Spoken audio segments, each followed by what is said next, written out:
Olá pessoal, meu nome é Bonifácio, eu sou médico psiquiatra e eu estou retornando com alguns vídeos na internet, no YouTube, e eu quero falar um pouco com vocês sobre psicopatologia.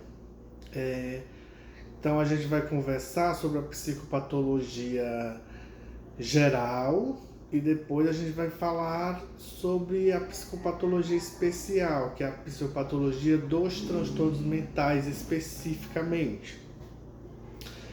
Então, assim, a psicopatologia é o campo da ciência, também é o campo da filosofia, que não está necessariamente atrelada à psiquiatria ou à psicologia ou a qualquer outra área que se proponha a estudar a saúde mental. Mas é uma ciência à parte e também uma filosofia à parte que nos auxilia e funciona como uma ferramenta. O que a gente pretende trabalhar aqui é o fator mente, ou seja, a mente humana, como uma interface entre este eu personificado individual e o mundo. E o que essa interface mente faz? Ela processa, né? Então ela capta informações e processa. Então a gente pode dizer, comparar a mente com um processador. E esse processador ele tem algumas funções, e essas funções podem ou não estar alteradas. E aí que a gente, conceituando essas funções, sabendo como avaliá-las e como encaixá-las em uma determinada síndrome, a gente consegue, de uma forma minimamente eficaz, atuar para aumentar o bem-estar do homem como ser humano, né? Ser humano no geral. Então, assim, a psicopatologia nos ajuda a identificar quais são as funções desta mente processadora do mundo e de si própria, e o que está alterado e o que podemos fazer neste momento da ciência, neste momento da filosofia, neste momento de todas as grandes questões e padrões humanos. Então nós temos a filosofia, a arte, a ciência, a tecnologia, a literatura, a cultura.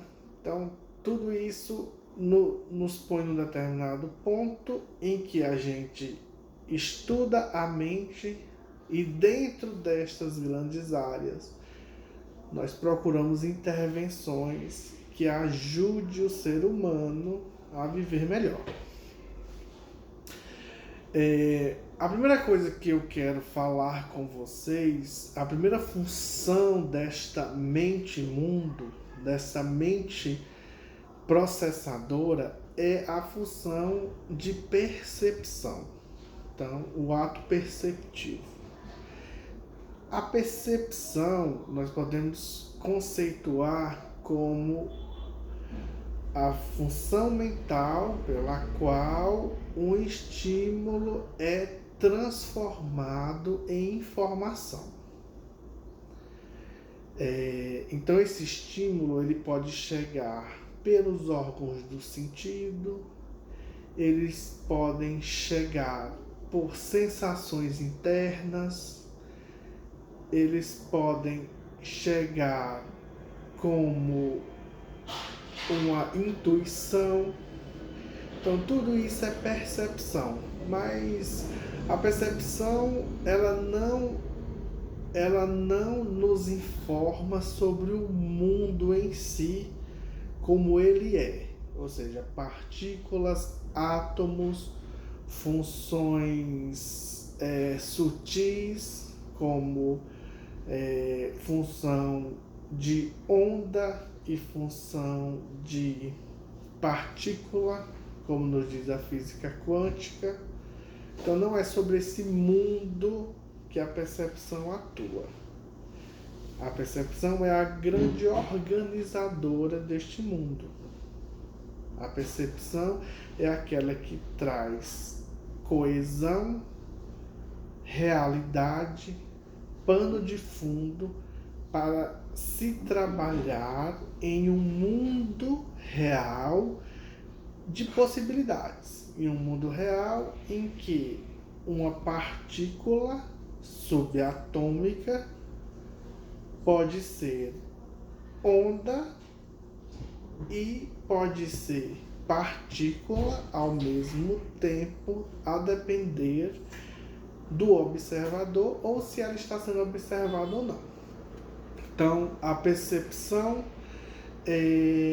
nos traz uma complexidade, ela é o alicerce da mente, ela está diretamente ligada à memória, porque a gente só constrói história sobre o que é percebido. O que não é percebido não forma memória. Então é imprescindível para um bom funcionamento de memória, um bom funcionamento de percepção. Então podemos dar um exemplo, exemplos de percepção em que nós temos alterações qualitativas ou alterações quantitativas. Então, quantitativamente, a percepção ela é alterada quando eu não consigo perceber elementos básicos de um contexto que a maioria, ou muitas vezes todas as pessoas sem alteração da percepção, notariam. Então, eu tenho um quadro, um exemplo clássico, é um quadro em que eu tenho várias situações acontecendo. Então, uma criança está caindo de uma cadeira, no lado uma mulher está lavando louça, todos no mesmo ambiente. Um cachorro está latindo e eu peço para alguém me descrever o que está vendo e a pessoa ou não consegue identificar, então ela só vê traços e linhas e contornos, ela não sabe me dizer o que está acontecendo, ou ela me diz só uma parte, então ela percebeu só a mulher lavando louça, não percebeu o restante das informações. Então isso é uma alteração quantitativa. Então, quanto de percepção eu tenho. Dando um exemplo para vocês, esse tipo de alteração pode estar presente, por exemplo, nas demências, como na atrofia cortical posterior, que é uma variante menos frequente da demência de Alzheimer. Pode estar presente em demência também, como a doença com corpus de Levy. Então é mais comum quando você tem esse tipo de alteração qualitativa, é mais comum quando você tem prejuízos em partes específicas do cérebro, como os lobos occipitais, que é a parte de trás do cérebro, ou os lobos temporais anteriores, que também podem estar alterados na estrutura, né? Alterado estruturalmente. Alterações qualitativas da percepção, então é quando o órgão do sentido ele pode até ser estimulado, mas o cérebro não processa aquela informação. Então, por exemplo, alguém pode a visão ser impactada pelos raios do sol, mas ela não percebe o raio solar, porque ela não deu significado, ela não notou. Então aquilo entrou por um órgão do sentido, mas não foi processado, não foi transformado. E aí nós temos também algo interessante, que quando nós estamos percebendo algo, o nosso cérebro, como um mecanismo de adaptação, de reserva de energia, ele já antecipa o que vai ser percebido. Então, desde que nascemos, a nossa percepção ela vai evoluindo. Existem inputs sensoriais e existem inputs internos dos órgãos internos, das sensações, e eles vão sendo percebidos no sentido de que eles vão sendo processados e dando e adquirindo significado. Essa evolução então faz com que nós criemos um mapa, um script do que é esperado. Então nós percebemos muitas vezes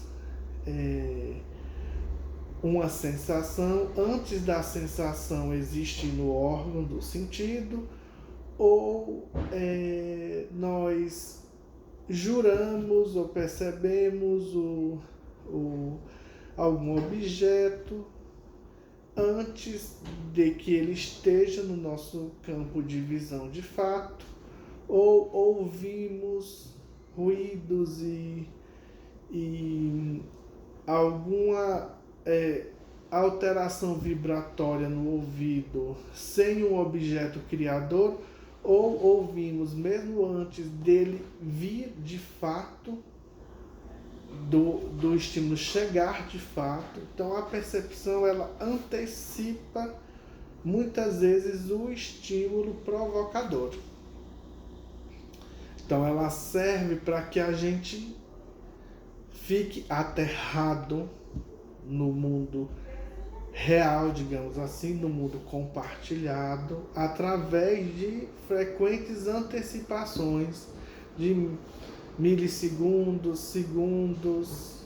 Então nós sempre, nesse sentido, estamos vivendo no futuro, porque este futuro já está criado na nossa mente quando não temos alteração psicopatológica da percepção. Nós temos algumas percepções especiais, como a percepção social, que é notar o contexto social, o que está acontecendo, que a gente vai falar no futuro. São alterações comuns que ocorrem, por exemplo, no autismo, uma dificuldade de percepção social, mesmo em autismo leve, que pode ser um ponto de ancoragem para a gente também perceber sinais mais sutis de autismo. Aí nós vamos ver com mais detalhes as alterações de percepção nos quadros demenciais, nos quadros neuróticos, nos quadros psicóticos. Vamos ver também a questão da memória, que, como eu já falei para vocês, não existe memória sem percepção, porque algo só é armazenado se é percebido antes. Então, a nossa biografia, a nossa história de vida, o quanto ela está atrelada ao que percebemos, que, mais uma vez repito, uma percepção é diferente do que estimula um órgão do sentido ou uma sensação inespecífica. A percepção é justamente um processo que dá significado. Então, o quanto que nossa memória, a nossa biografia, o nosso histórico interfere nesse presente, no que eu sinto hoje e agora. Então, tudo isso é muito rico para que a gente possa trabalhar. Então, a gente começou hoje com um pouco sobre percepção, um pouco sobre memória, que na verdade são funções mentais que a gente vai separar, mas de fato elas estão juntas, trabalham de forma integrada. Porém, isso não quer dizer que a gente não consiga delimitá-las como um quebra-cabeça que funciona como um todo, porém eu consigo reconhecer e trabalhar com as peças. Então a gente se vê no próximo vídeo, nos acompanhe, que a gente vai fazendo. Se puder deixar like, compartilhar e apertar o sininho e marcar lá todos no sininho para sempre quando tiver novo vídeo você vir aqui. Eu acho que a gente vai enriquecer bastante essa troca de conhecimento. Valeu? Então até a próxima. Um abraço.